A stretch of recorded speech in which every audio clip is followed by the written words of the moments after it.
The U.S. administration introduced massive additional 100% tariffs on Chinese imports. Right. We're talking electronics, sure, but also those absolutely critical rare earth metals, the usual stuff you brace for. And normally that's where the story sort of stays, U.S. versus China, tariff slugfest. Exactly. But that standard script has just been, well, shredded. Completely. Because historically, when Washington puts this kind of pressure on Beijing, its closest allies, especially Canada and Mexico, they either stay quiet or maybe offer some very quiet support behind the scenes. Right. Keep their heads down. But what's really fascinating here, the geopolitical fault lines have just broken much, much closer to home this time. And here's where it gets really interesting, the unprecedented part. Canada and Mexico-Washington's two closest neighbors, tied by, the deepest trade agreements, they've taken a joint public position, and they're supporting China. It's not just mild concern either. No, they didn't just express concern. They're condemning the U.S. actions outright. They used words like economic aggression undermining global stability. Strong stuff. It's way beyond a simple diplomatic disagreement. This feels like a really profound declaration. It forces us really to re-examine the whole power dynamic in the Western Hemisphere. Okay, let's start with the event itself, the diplomatic shockwave. Reports are saying this wasn't some accident, not spontaneous at all. No, seems quite coordinated. Analysts tracking this point to a closed-door meeting just last week in Ottawa. Canadian Prime Minister Mark Carney and Mexican President Claudia Sheinbaum. And the purpose of the meeting? Specifically to formulate a joint response to American protectionism. It signals this was planned. The unity is striking, for sure, but it's the language, the specific words the leaders used that really defines this monumental break. What did they say? Well, according to briefing notes some analysts got hold of, Prime Minister Carney stated directly that the era of Washington's unilateral decisions is coming to an end. Wow. And he didn't stop there. He added that the world trading system can't just depend on, quote, campaign slogans of one man. Oof. Let us sit with that language for a second. Yeah. That is not the tone you usually take with your biggest economic partner. It's accusatory. It's definitive. Definitive is the word. It implies really a total lack of trust in the stability, maybe predictability of U.S. policy going forward. And Sheinbaum. Was Mexico just as strong? Pretty much mirrored it, yeah.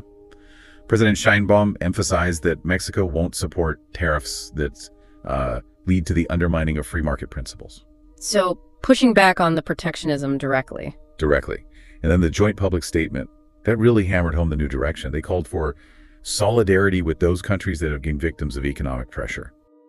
That's choosing a side, rhetorically aligning with China, pretty explicitly. It's a deliberate choice, absolutely. You don't use that language by accident in diplomacy. Okay, so if you follow the timeline, this big condemnation wasn't just a knee-jerk reaction to the latest tariffs.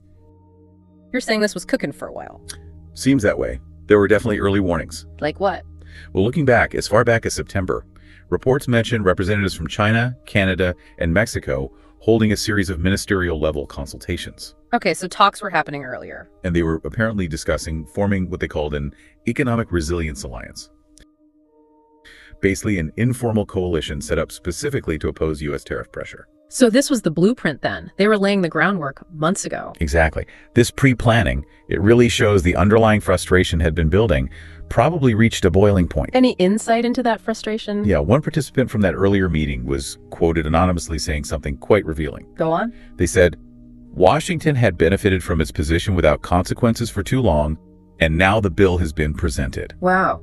The bill has been presented. That speaks volumes, doesn't it? That feeling of being taken for granted. That resentment, yeah. It clearly fueled this very public condemnation.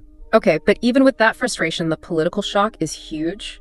They must have a really powerful economic calculation driving them. Why risk blowing up the fundamental U.S. relationship right now? What's the real incentive? Well, I think it boils down to strategic risk reduction. And frankly, chasing the growth engine of the global economy. Meaning China. Meaning China. Analysts point out that yes, both Canada and Mexico rely heavily on U.S. exports, obviously, but they also see these huge opportunities in the Chinese market, which, let's face it, is still a key driver of global trade growth. So their decision, while it looks politically explosive, might actually be economically rational for them in the long run. That seems to be the calculation.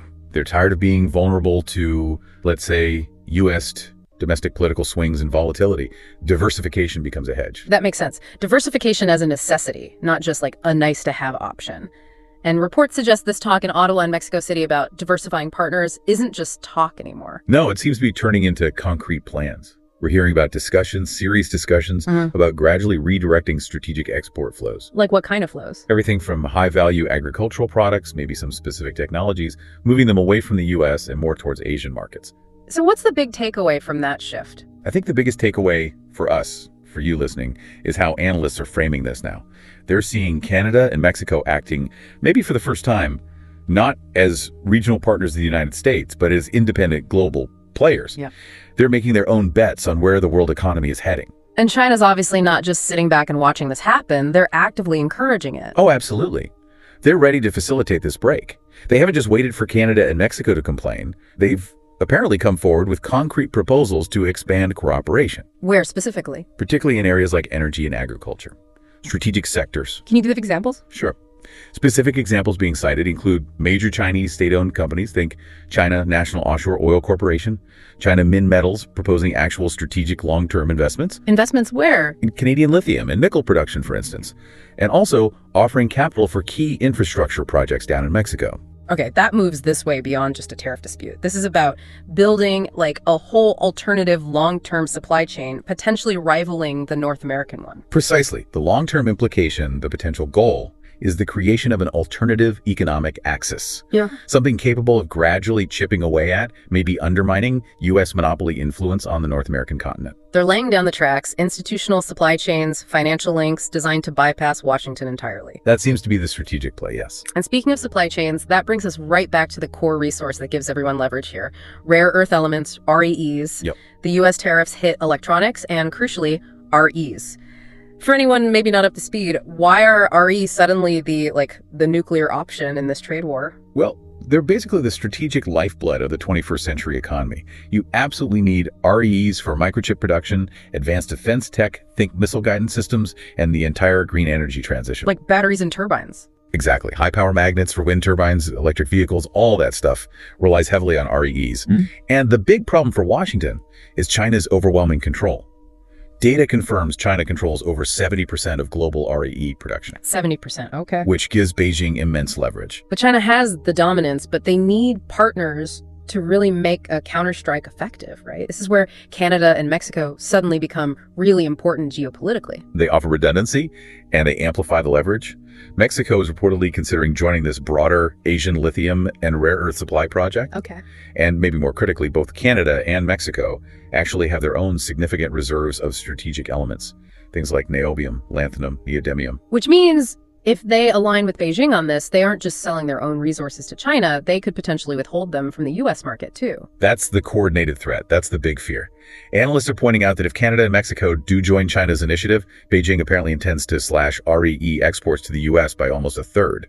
A third. That would be huge. It would be an incredibly powerful, almost immediate blow to American manufacturing, especially high-tech and defense sectors. It would force Washington to scramble for much more expensive, maybe unproven domestic or alternative sources. That level of coordination, it really starts to feel like economic warfare, doesn't it? It certainly blurs the lines. And reports about those online consultations seem to confirm they were actively coordinating retaliatory measures.